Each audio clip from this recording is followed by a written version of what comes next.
Welcome to Healthy Conversations, sharing the knowledge, experience, stories, and the wisdom of herbalists and other natural healers, with your host, Stephen Horn. Today's guest, KP Kaltza. Hi, and welcome to Healthy Conversations. I have with me today guest KP Kaltza, a good friend and colleague. We're both professional members of the American Herbalist Guild and have both been presidents and served on the board of directors of that organization. And today, what we're going to do is talk about with KP some of the herbs that he finds are very effective that a lot of people just ought to know as effective herbs. So go ahead and take it away, KB.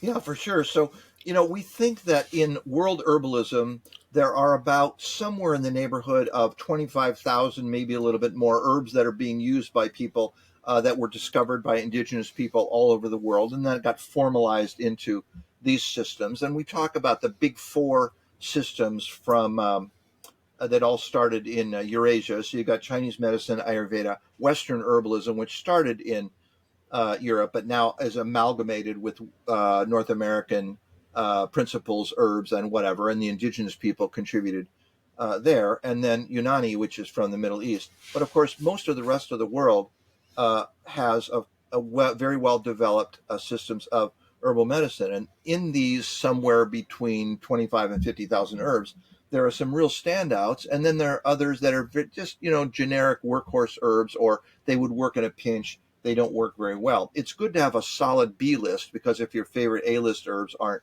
working very well, you can go to that. Having a wide repertoire is always a good idea in terms of just availability or what the client tolerates or like that. So I made a quick list of some things that I think really deliver. The first four on my list are all from Ayurveda. I practice, as Stephen does, very much what I term global herbalism 50 years ago. So it's the best from all over.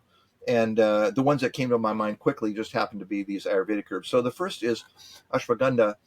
And in a previous episode, we talked a little bit about this. And I was just saying that it's the herb that everybody is taking now, but they don't know what they're taking it for. But the thing I really wanted to mention Ashwagandha for is anxiety. One of the best herbs for anxiety in the world, but it takes a while to do the job. So I've had many women in particular tell me that they can trade their Valium straight across for Ashwagandha. Valium works in 15 minutes. Ashwagandha works in 15 days. So you have to work up to the dose, take it for a while to get the results you want, but people often just find their anxiety just erased. They can't even remember that they were anxious. And then you sustain that for a while. It's a slow-acting, long-term remedy. Likewise with sleep. Ashwagandha helps to regulate sleep cycles. It doesn't put you to sleep at night. I talk to so many people who tell me, oh yeah, I take one capsule of ashwagandha at bedtime and it just knocks me right out. It doesn't work that way. I think they probably have that experience, but that, thousands of years of use tell us that's not how it works. You take ashwagandha during the day on a regular basis over many days. It starts to be feelable typically in about a week, and usually 2 weeks, maybe, optimizing its effect at around a month, something like that. And it's still continuing to improve its effectiveness over many months, 6 months, even a year. Ashwagandha is a relatively mild herb, so you have to take enough to do the job. And in our episode on dose, we talked about this issue. So you work your way up gradually to the dose that's working for you. You give it enough time to do its job. In the case of ashwagandha, you're using it for sleep or anxiety. And so when you begin to feel those effects, you adjust it. So not uncommon to use doses of 10 grams or more with ashwagandha. Ashwagandha tastes pretty neutral. It's kind of like sawdust, maybe something like that. Now that's me saying it. You might find, No, I think it's a very mild tasting herb too. I've heard other people tell me it's the worst thing they've ever tasted. So, that's because they're not used to tasting some of the horrible things that you and I have tasted. Well, that's exactly right. So you can use it as powder is the point. So you could stir it into a bite of mushy food or any kind of liquid or something like that. That would be less expensive. The next herb on my list is Guduchi. That's Guduchi, Guduchi. And this is just a fantastic herb from Ayurveda that really delivers. One of the first Ayurvedic herbs I ever learned 50 years ago, and I use it more today than ever. It's an immune enhancer, and so it's used to treat the common cold and flu at the time it happens. It works very quickly. So people in India have chopped Guduchi, dried. It's the stem that we use, dried Guduchi stem, ready to go. Someone comes out of their bedroom in the morning with that spinny head, achy back feeling, and they know they're about to be wasted by the flu. They drink a cup of strongly brewed Guduchi tea. They're feeling better already, and you do that a few times during the day. By the end of the day, you're done, and you wake up the next day without the flu. Really remarkable. So that's one great use for Guduchi where it really delivers. The other is that it's a brain herb. Ayurveda says that it helps to detoxify the energetic channels of the brain and mind. So, very, very good for all kinds of emotional imbalances, such like that. Guduchi is initially, well, for a cold, you might take 30 grams over the course of that first day, probably in tea form. And then for other things, maybe it's more like 10 grams a day until you get the results you want. And then Guduchi can be taken for a lifetime. So ultimately, when you've gotten the maximum effectiveness out of the short-term use, you might take a gram or two every day for the rest of your life. Turmeric. I became a missionary for turmeric very early in my career. It's one of the first herbs I ever learned about. It works so well clinically that I wanted to tell everybody about it. And I would talk to somebody and they would say, "Oh, you mean that yellow stuff they use to color mustard? That doesn't do anything. What are you talking about?" And I feel validated now, though, because turmeric You is are validated because of all the research that's come out on it. Yes. well, exactly right. So it's the most researched substance in the history of science. Tens of thousands of papers have been published on turmeric. I was such a missionary for turmeric that people began to call me Haldi Baba. Haldi is the Indian word for turmeric, and Baba is like a respected elder. So I'd walk into the room and people would say, "Oh, Haldi Baba's here. He's going to tell us about how great turmeric is." Anyway, mainly for inflammation. That's the main thing that it's known for. But scientifically, the constituents in turmeric have been shown to benefit over 200 discrete medical uses, including 100 types of cancer at all four stages.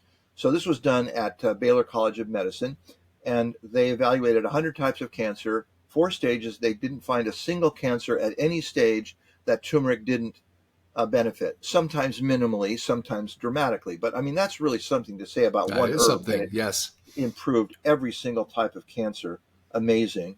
And has a number of other properties. It's a kind of generally tissue healing. It's a kind of a mild astringent. Again, though, to get the kinds of doses, get the kind of results you want, you have to use adequate doses. Acutely, you could use turmeric up to, let's say, 4 tablespoons. Let's say you were riding in a bicycle race over the Rocky Mountains, and after the first day, your left knee was the size of a cantaloupe. You swill down the 4 tablespoons of turmeric in your dinner, or you just a glass of water and you drink it down, whatever. You wake up the next morning with your knee ready to go again. Really delivers.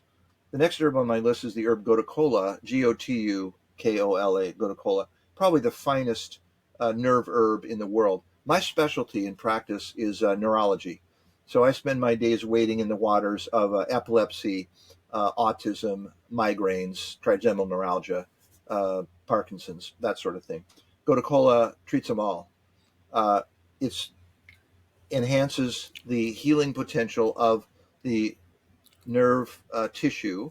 So for things like crushing injuries to the nerve or neurodegenerative disorders like multiple sclerosis, nothing better. Also enhances cognitive function. So it's good for cognitive decline, treating the ravages of aging. But again, it's a relatively mild herb. It's a flimsy little salad vegetable like spinach. So I usually use Gotu Kola as tea, and the typical dose there, well, the dose range would be, let's say, 30 to 90 grams. 90 grams would be very rare, but somewhere in that 30 to 45 gram range as tea. Now, when we're talking about tea doses, we're talking about the weight of the dried herb, not the doesn't. You can use whatever amount of water is appropriate, but you're going to weigh out on a scale 30 grams. You're going to infuse that, squeeze all the tea out of the dregs, and then drink that. That's going to be at a standard formula about a cup and a half. It's going to be very strong tasting, but it's very easy to swallow a cup and a half of liquid. Gotu Kola kind of just tastes like lawn grass. It's Yeah. okay. again, though, a slow acting herb. So all those conditions that I mentioned, anything neurological, healing, nerve injuries, all those chronic diseases, cognitive things, Gotu Kola at that kind of a dose, a maintenance dose. Let's say that your family is subject to some neurological issue and you want to get ahead of that. Just a beverage cup a day of Gotu Kola for the next 70 years would be a good way to go. Anyway, that's a handful of herbs that really deliver, and you can give them a shot. Hey, that's terrific.